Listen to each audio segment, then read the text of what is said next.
सोमनाथाय नमः। ॐ मल्लिकार्जुनाय नमः। ॐ महाकालेश्वराय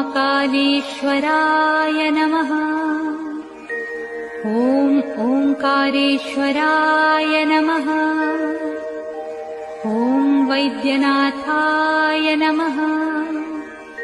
ॐ भीमशंकराय नमः। ॐ रामेश्वराय नमः।